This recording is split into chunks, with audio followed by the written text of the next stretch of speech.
Swastiastu. Perkenalkan, kami dari kelompok 9 mata kuliah manajemen konstruksi. Saya Sasi Arjani dengan NIM akhir 090. Saya Sasanka dengan akhiran 585. Di video ini kami akan memaparkan hasil tugas kami, yaitu penggunaan Microsoft Project pada proyek konstruksi. Baik, di sini kita akan memulai Microsoft Project yang pertama, yaitu penjadwalan. Nah, yang pertama kita ke blank project terlebih dahulu, lalu kita bisa menyimpannya sesuai dokumen di laptop kita. Selanjutnya, kita bisa memulai, yaitu kita bisa klik di bagian project, lalu kita ke change working time. Di sini kita bisa membuat kalender sesuai proyek yang akan kita kerjakan. Misal di sini kita akan menggunakannya itu namanya tugas MK kelompok 9. Jadi contohnya misal kita create new, terus kita berikan namanya, lalu kita klik yang create new, terus kita oke. Nah, di sini kita for kalendernya kita pilih sesuai yang sudah kita buat tadi.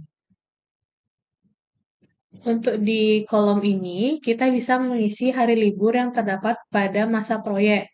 Pada proyek ini, ada masa libur di 5, tanggal 5, itu Maulid Nabi. Jadi kita bisa klik detailsnya juga untuk mengisi details liburnya. Jadi kita startnya itu di tanggal 5 dan berakhir hanya 1 hari.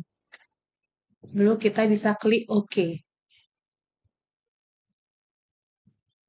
Setelah itu, kita bisa ke work weeks. Di sini kita untuk mengatur jam pekerjaan. Kita bisa klik details, lalu kita mengatur pekerjaan. Kita klik yang set days, lalu kita membuatnya di 8 sampai jam 12, lalu jam 1 hingga sampai jam 5. Lalu kita bisa klik OK. Terus kita klik OK. Selanjutnya kita bisa ke project information. Di sini kita untuk menentukan start date dari mulai proyeknya. Kita memilih di 1 Juli 2025.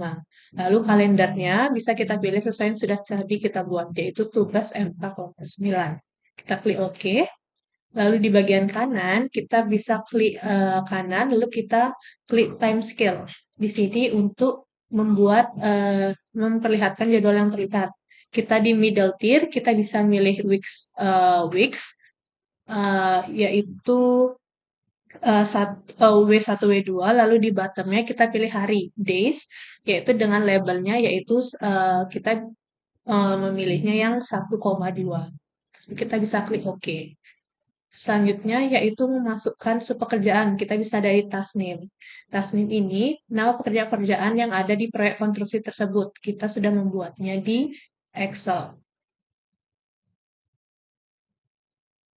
Lalu kita bisa buka Excel kita, lalu kita bisa langsung mengcopy dari Excel kita dan mengkopinya ke Microsoft Project yang sudah kita buat.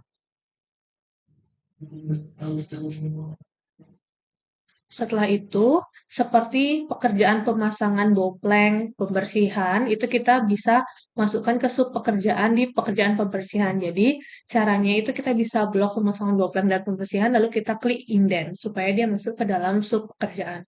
Begitu pula ke pekerjaan-pekerjaan yang lain, hingga ke semua pekerjaan yang terdapat di proyek ini. Setelah semua dimasukkan, kita selanjutnya itu menentukan durasi dari masing-masing pekerjaan. Ini kita juga sudah menyiapkannya di Excel, lalu kita bisa langsung mengkopinya.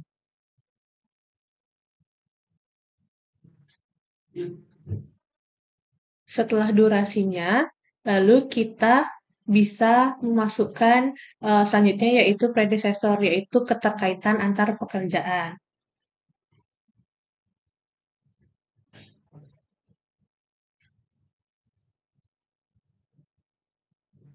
Misal yang pertama itu ada pekerjaan galian tanah keras. Galian tanah keras ini bisa dikerjakan setelah pekerjaan pemasangan bopleng selesai. Jadi kita bisa membuatnya 2FS, yaitu artinya finish to start. Di sini bisa sudah terlihat type-nya finish to start, atau kita bisa hanya mengetik 2 saja, yaitu langsung di Microsoft Project dia langsung otomatis finish to start. Lalu kita bisa memasukkan semua predecessor, semua keterkaitan antar pekerjaan.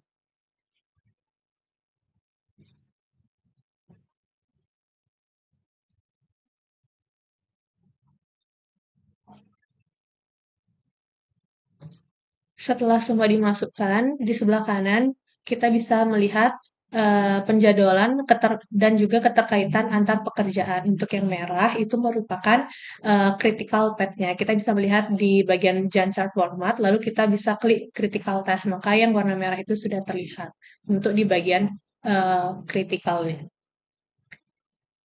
Selanjutnya itu membuat network diagram, kita bisa hanya klik kanan lalu ke bagian network diagram sehingga tampilan Gantt chart akan terlihat seperti ini. Selanjutnya ada resources, di mana kita bisa klik kanan di Gantt chart sheets, lalu pilih yang resources sheets. Nah, di resources ini kita akan memasukkan sumber daya yang akan digunakan. Contohnya pada pekerjaan fondasi, kita bisa lihat di AHSP C004 itu ada bagian tenaga dan ada bagian bahan. Untuk tenaganya, misal kita masukkan pekerja, itu type-nya adalah work, lalu inisialnya bebas saja, kita bisa pakai P. Untuk max-nya itu merupakan jumlah pekerja maksimal yang akan kita gunakan dalam bentuk persen. Lalu untuk standard rate itu adalah harga satuan pekerjanya per days, dan over eh, overtime rate itu adalah harga pekerja lemburnya. Lalu untuk occur-nya kita bisa pakai prorated. Lalu untuk materialnya, misal batu belah kali itu kita ubah type-nya jadi material, inisialnya B, kita ubah jadi BBK. Lalu untuk standard rate-nya merupakan harga satuan bahannya tersebut. Misal batu belah kali itu harganya adalah 300.000. Lalu untuk akhirnya itu kita pakai start. Lalu kita bisa memasukkan semua sumber daya yang akan kita gunakan pada seluruh pekerjaan.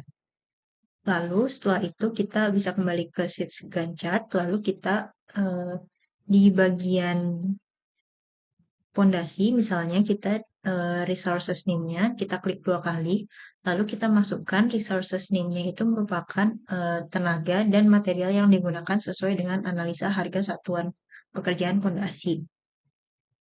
Lalu untuk di tenaganya, itu kita masukkan pekerja, tukang tukang batu, dan kepala tukang batu.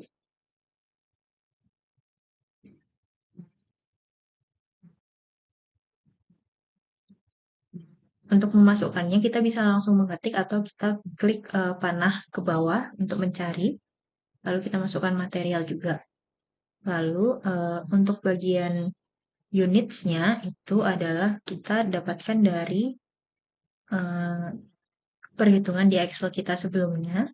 Itu ada di bagian sebelah kanan, itu merupakan misalnya di pekerja itu kita gunakan rumus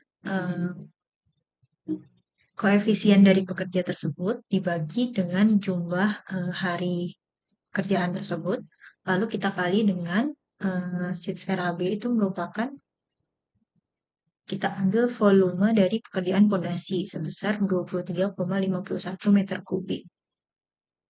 Lalu akan didapatkan hasil 441%.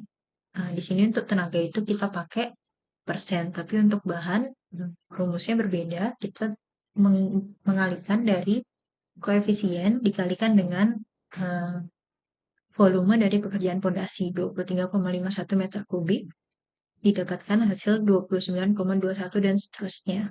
Lalu hasil tersebut kita masukkan di bagian units, di mana untuk tenaga kita masukkan dalam bentuk persen, dan untuk units kita masukkan sesuai dengan yang tertera pada AHSP.